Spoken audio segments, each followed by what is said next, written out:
She trained her kitten to respond to music. It became famous. Her ex tried to steal it for fame.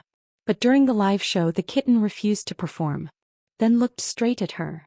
I still remember the sound of glass shattering behind the music store. It wasn't the kind of noise you expect on a quiet Tuesday evening. I turned fast, heart racing, thinking maybe someone was hurt. Instead, I saw a shadow dart between the dumpsters. I crept closer, cautious but curious. That's when I saw her, tiny, trembling, wedged between two broken speakers, her fur matted and soaked from the earlier drizzle. Her eyes locked onto mine, wide and unblinking, like she was waiting for someone to notice her. I didn't plan to take her home. I had bills, a leaky faucet, and a job that barely paid enough to keep the lights on. But something about her, maybe the way she didn't flinch when I reached out, made me scoop her up and tuck her inside my coat. I named her Melody that night mostly because she purred like a soft hum when I played the radio. She didn't eat much at first, just curled up on the old quilt near the heater and watched me like she was studying my every move. I took her to the vet the next morning. The receptionist smiled when she saw us. "She's got a singer's soul," she said, listening to Melody's rhythmic purring. I laughed, but I didn't know how true that would turn out to be. A week later I was playing my old keyboard during a thunderstorm. The power had flickered earlier, and I was trying to distract myself from the anxiety that always came with bad weather. Melody was curled up on the windowsill watching the rain. I started playing a slow tune, just something simple, a lullaby my mother used to hum when I was little. That's when Melody jumped down, padded over, and hopped onto the stool beside me. She didn't just sit there. She moved. Her tiny paws tapped the keys, not randomly but in rhythm. I stopped playing, stunned. She looked up at me, tilted her head, and tapped the same note again. I tried a different melody. She responded with a sway, almost like she was dancing. I thought maybe it was a fluke. Maybe she was just reacting to the vibrations. But the next day I played again and she did the same thing. I started experimenting, classical, jazz, even a little blues. She had preferences. She ignored the fast, chaotic tunes but responded to soft, melodic ones. I began to wonder if she could actually feel the music, not just hear it. I told my neighbor, Mrs. Patel, who came over with her grandson to watch. Melody performed like she'd rehearsed it. Mrs. Patel clapped, eyes wide. "You've got something special here," she whispered. I started training her gently. No treats, no pressure, just routine.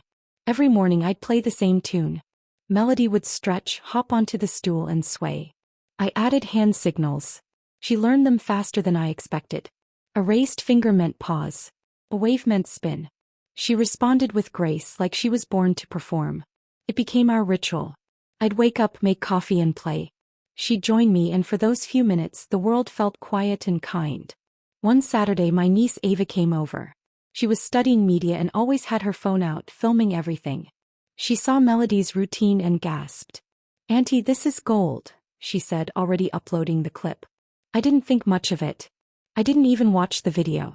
But by Monday my phone wouldn't stop buzzing. Thousands of views. Comments from strangers. Offers from local news stations. Melody had gone viral. I was overwhelmed.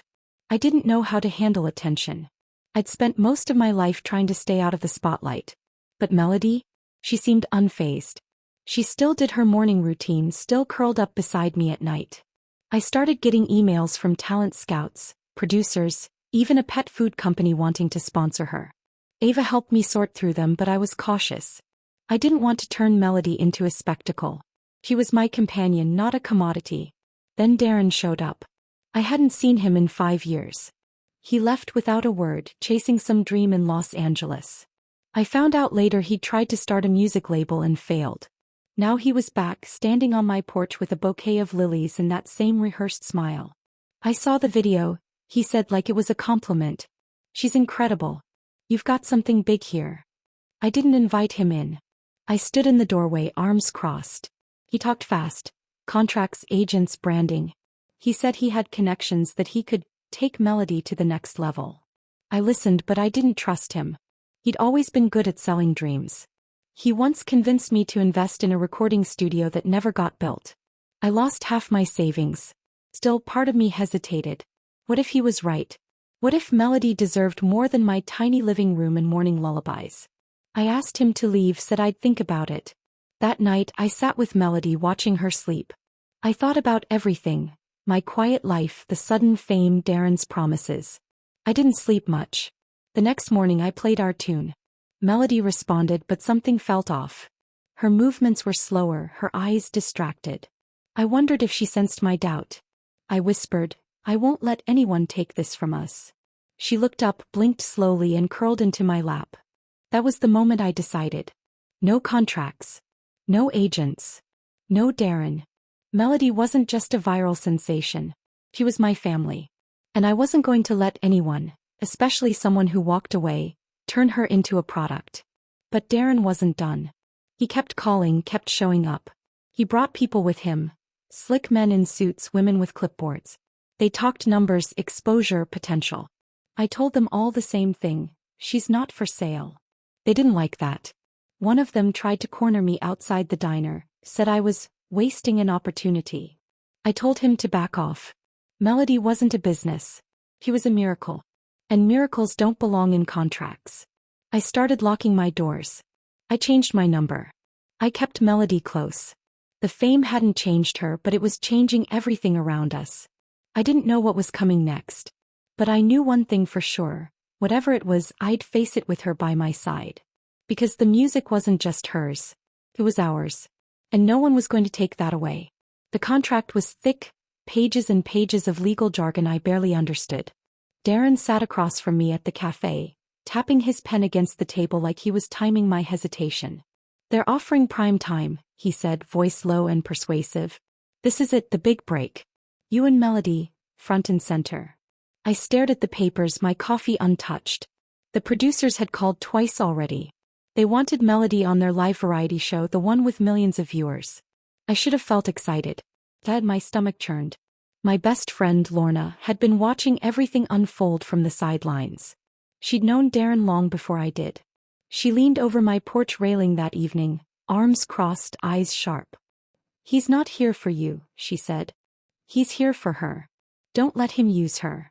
I nodded, but I didn't say anything. Deep down I knew she was right. But part of me wanted to believe Darren had changed. That maybe, just maybe, he saw something real in Melody, and in me. We flew out 2 days later. The network paid for a hotel near the studio. Darren insisted on handling the logistics. "Let me take care of everything," he said, flashing that same old smile. The studio was nothing like I imagined. Bright lights, cables snaking across the floor, people shouting into headsets. Melody clung to my shoulder, her tiny claws digging into my sweater. I whispered, "It's okay, baby," but she didn't relax. Rehearsals started the next morning. The stage was massive, the sound system booming. I played her usual tune, soft and slow, but Melody didn't move. She stayed curled near the edge of the platform, eyes darting around. Darren frowned. "She's just nervous," he said, waving over a technician. "Let's try again." We did. Again and again. But Melody missed her cues. She didn't sway. She didn't spin. She hid under a folding chair and refused to come out. I tried to talk to Darren privately. "She's not ready," I said. "She's overwhelmed." He brushed me off. "She'll be fine. Trust me." But I didn't. Not anymore. That night, I sat with Melody on the hotel bed, stroking her fur as she trembled. I played her lullaby on my phone, hoping it would soothe her. She blinked slowly, then turned away. Around midnight, I woke to the sound of the door clicking shut. I bolted upright. Melody was gone. I ran into the hallway, heart pounding. Darren was halfway down the corridor, carrying her in a travel crate. "What are you doing?" I shouted. He froze. She needed air," he stammered. But I saw the papers tucked under his arm. A different logo. A different network. I snatched the crate from him, hands shaking. "You were selling her," I said, voice barely above a whisper. "You were going to take her without me." He didn't deny it. He just looked at me, eyes cold. "You're wasting her potential," he said. "She could be huge. You're holding her back." I didn't respond. I turned and walked away, Melody's crate pressed against my chest. Back in the room, I let her out. She didn't run to me. She sat in the corner, staring. Not at the door. At me. The next morning, I told the producers we'd still do the show. I don't know why. Maybe pride. Maybe guilt. Maybe I wanted to prove that Melody and I were still a team. Darren was quiet, distant. He didn't speak to me during the drive to the studio. Melody sat in my lap, silent. Backstage was chaos. Makeup artists, camera crews, assistants rushing around. I held Melody close, whispering her tune. She didn't respond. The stage manager gave us a 5-minute warning. Darren adjusted his tie, glanced at me. "Let's make this count," he said. I didn't answer. The lights dimmed. The host introduced us with flair. And now the internet's favorite musical kitten, Melody. Applause. Spotlights. Music. I sat at the keyboard, fingers trembling. I played her lullaby, the one she always loved. Melody sat beside me, still as stone. Darren crouched behind the curtain, whispering commands. "Spin. Sway. Go on." Nothing. Melody didn't move. The music swelled. The audience leaned forward. I kept playing, praying she'd respond. Then slowly she turned her head. Not toward the crowd. Not toward the cameras. Toward me. Her eyes locked onto mine. And in that moment I knew. She wasn't performing. She was speaking. Not with words, but with silence. She was telling me she didn't trust this. She didn't trust him. And maybe she didn't trust me either. The music ended. The applause was hesitant. The host smiled awkwardly. "Well, folks, even stars have their off days." Darren stormed off stage. I sat there frozen. Melody jumped into my lap, curled up and closed her eyes. Back in the dressing room, Darren exploded. "You ruined it," he snapped. "She could have been a legend." I didn't argue. I packed our things quietly. Melody watched me, her gaze steady. I didn't cry. I didn't shout. I just zipped the suitcase and walked out. The headlines were brutal. Kitten meltdown on live TV. Viral star goes silent. Darren gave interviews, blamed me. Said I was emotionally unstable. Said I sabotaged the act. I didn't respond. I didn't post. I didn't explain. I drove through the night, Melody curled in the passenger seat. The road was empty, the sky dark. I didn't know where we were going. I just knew we had to leave. I glanced at her once and she looked back. Not with fear. Not with anger. Just quiet understanding. We stopped at a rest area around dawn. I let her stretch, gave her water. She rubbed against my leg, then hopped into the car again. I sat behind the wheel, hands gripping the steering. I whispered, "I'm sorry." She blinked, then curled into her blanket. I didn't cry. Not then. Not even when the sun rose and the world felt new. I just drove. Away from the cameras. Away from the noise. Away from Darren. Because sometimes silence says more than 1,000 notes. And Melody had spoken loud and clear. The sun was just beginning to rise as we pulled into the gravel driveway of the cottage. Melody stirred in her blanket, blinking slowly as the golden light spilled through the windshield. I turned off the engine and sat there for a moment, letting the silence settle around us. No cameras. No flashing lights. Just the soft rustle of leaves and the distant call of a loon across the lake. Inside, the cottage smelled faintly of cedar and old books. I'd left the windows cracked before we left, and the breeze had carried in the scent of pine. Melody padded across the wooden floor, sniffing the corners like she was reacquainting herself with home. I unpacked slowly, placing her favorite blanket on the armchair and setting her ceramic bowl by the kitchen counter. She jumped onto the windowsill and watched the lake ripple in the morning light. That first week back we barely spoke to anyone. I walked to the local library each morning, a 15-minute stroll past wildflowers and sleepy porches. The librarian, Ruth, was a kind woman with silver hair and a voice like warm tea. She offered me a part-time job cataloging old music records. "You've got a good ear," she said. And a gentle touch. I smiled, grateful for the quiet work. At home, Melody and I fell into a rhythm again. I played her lullaby each evening and she responded with soft sways and gentle taps. It wasn't a performance. It was a conversation. One note at a time we rebuilt what had been shaken. I started writing in a leather-bound journal. Notes about our journey, sketches of her movements, thoughts I hadn't dared speak aloud. It helped. It healed. Then one rainy afternoon a letter arrived. It was tucked between a gardening catalog and a coupon flyer. The envelope was cream-colored, thick, with a gold seal pressed into the flap. I opened it slowly, expecting another offer I'd toss into the fireplace. But this one was different. The producer wrote with warmth, not pitch. He'd seen the footage of Melody's silent protest. He called it a moment of truth. He said it moved him, not because it was dramatic but because it was honest. He wanted us to perform again. But this time it would be on our terms. No handlers. No contracts. No Darren. I sat at the kitchen table, letter in hand, unsure. I didn't want to put Melody through another storm. But as I read the last line, "We want to honor the bond, not exploit it," I felt something shift. Melody jumped onto the table, sniffed the envelope, then pawed at it gently. I laughed. "Is that a yes?" She blinked, then curled into my lap. We began preparing slowly. I didn't call Ava or any of the old contacts. I didn't post online. I kept it quiet, sacred. I rearranged the living room to mimic the stage setup. Soft lights, warm tones, her favorite blanket near the keyboard. I played her lullaby each morning, adding subtle variations. She responded with joy, not obligation. One afternoon I lit a lavender candle and played a tune I hadn't touched in years. Melody spun gently, then paused and looked at me. I whispered, "This isn't about them. It's about us."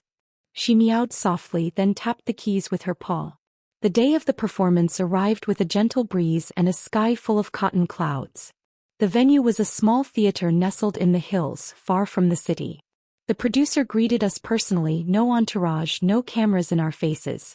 "We're here to listen," he said. "Not to direct." Backstage, Melody curled into her blanket while I tuned the keyboard. The lights were warm, not blinding. The scent of fresh flowers filled the air. I took a deep breath, then knelt beside her. "You ready?" She stretched, then hopped onto the stool. The curtain rose slowly. The audience was quiet, respectful. I began to play, soft, deliberate, each note a thread in the tapestry we'd woven over months of healing. Melody moved with grace, her paws tapping in rhythm, her body swaying like a leaf in the wind. She wasn't performing. She was expressing. Halfway through I paused. Melody looked at me, then at the crowd. She walked to the edge of the stage, sat down and blinked slowly. The silence was profound. Then she turned back, hopped onto the stool and tapped the final note. The applause was gentle at first, then grew into a wave of warmth. I didn't cry immediately. I just sat there holding her, feeling the weight of everything we'd overcome. Then the tears came, not for the fame but for the trust we'd rebuilt. After the show, the producer handed me a check. "You've earned this," he said. "Use it however you wish." I stared at it, then folded it quietly. On the drive home, Melody curled into her blanket, purring softly. A week later, Darren filed a lawsuit. He claimed ownership of Melody's act, citing old emails and vague verbal agreements. I hired a local attorney, a sharp woman named Elise who had a rescue cat of her own. "We'll handle this," she said. "He doesn't have a leg to stand on." The court proceedings were brief. The judge reviewed the footage, the contracts, the timeline. Darren's claims unraveled quickly. Elise presented my journal, Melody's vet records, and a signed affidavit from Lorna. The judge ruled in our favor. Melody was mine. The contracts were void. I donated the earnings to 3 animal shelters. One in the city, one near the lake, and one in the town where I first found Melody. I didn't want the money. I wanted peace. We returned to the cottage that evening, the lake shimmering under a full moon. I lit a candle, played her lullaby, and watched her dance. Not for the crowd. Not for the cameras. Just for me. The next morning I brewed coffee and opened the windows. Melody jumped onto the sill, watching the birds. I sat at the keyboard, fingers resting on the keys. I didn't play. I just listened. Because sometimes the music isn't in the notes. It's in the silence between them. And in that silence we found everything we needed.